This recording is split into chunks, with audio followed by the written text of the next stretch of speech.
Anitya, since you've been speaking so much about sports, clearly sports is something where there's a lot to learn from as far as career is concerned. I mean, management schools take a lot from what sports team can share with you in terms of team management.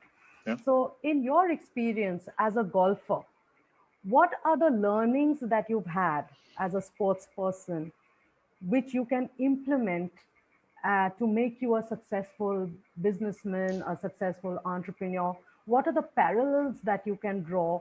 And why do you feel if somebody has gone through the journey of sports in his life, he can be a better entrepreneur, a better businessman? What are those skills that you can draw from?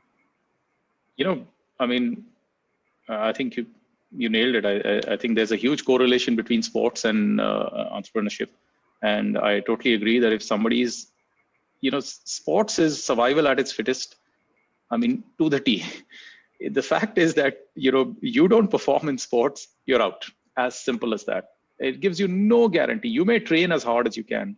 There's no guarantee to say that you're going to perform well and you're going to take a paycheck at the end of the month. I mean, if I had a job, it was much easier because I would show up to work in the morning. I'd spend my day at work, and I'd go back home, and I'd take a paycheck home. But that's not the same when it comes to sport, because you can practice, you can prepare, you can train, but that still does not give you a guarantee to take a paycheck home. So it's survival of the fittest in its truest form, and it tests you. Sports tests you, physically, mentally, emotionally. It tests you.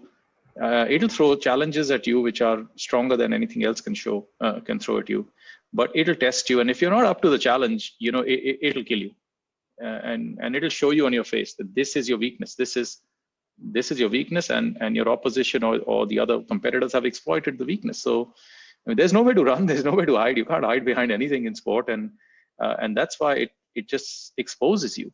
And somebody who can succeed at sport, given the odds that are always against you in sport, I think that person will always have a higher probability of succeeding at anything else they do, whether it's a business or an entrepreneurship or anything that they do, because they already are that tough, in all aspects of the game, because they have succeeded at sport. And it's not easy to do that, because to succeed at sport, the first thing you need to be a champion at managing your time.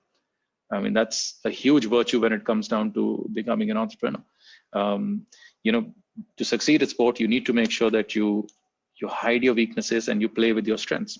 Again, I mean, these are skills that are not specific to golf or any sport. These are skills that are specific, that'll help you these are life skills, and they'll help you in every stage in life.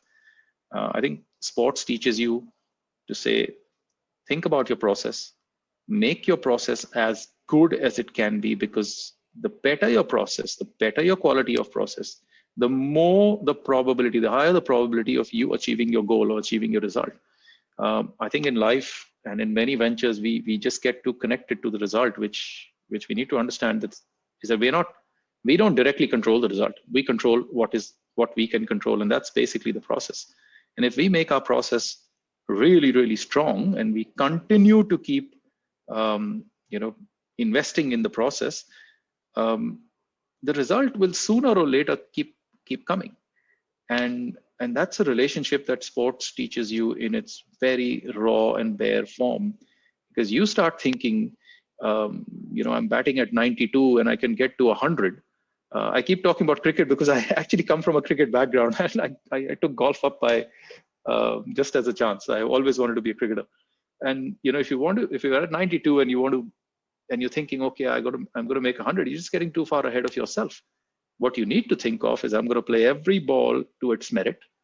If it's a good ball, I'm going to show respect and not try and hit it. If it's a bad ball, I'll try and hit it, but I'll try and hit it on the ground, and keep accumulating ones, twos, fours, whatever comes my way. And that's the 100 takes care of itself if that's the process that you're doing. So, sports is a very process-oriented thing, and sports is a very preparation-oriented thing. And a lot of times I tell my students to say that if your process and your preparation is good, there's no guarantee that you'll succeed, but the probability of you succeeding at what you're trying to do is the highest. But if there is if there is something in your process or your preparation which is not up to the mark, when you go out to perform, when you go play a tournament, it will show you in the face that your your preparation was not good enough. That's a guarantee, because if there's something missing in your preparation, it will stare you in the face.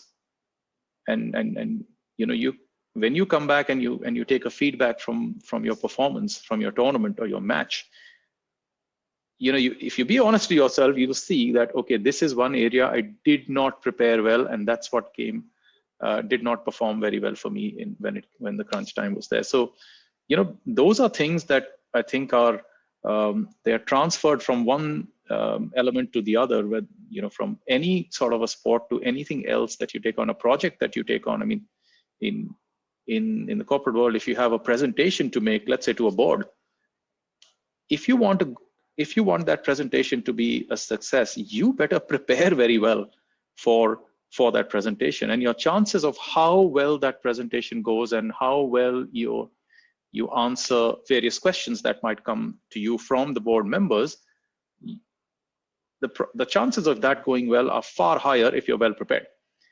If you're not well prepared, somebody might ask you a question and you might have no answer to it. So once again, it comes down to preparation, and those are parallels that we can draw everywhere.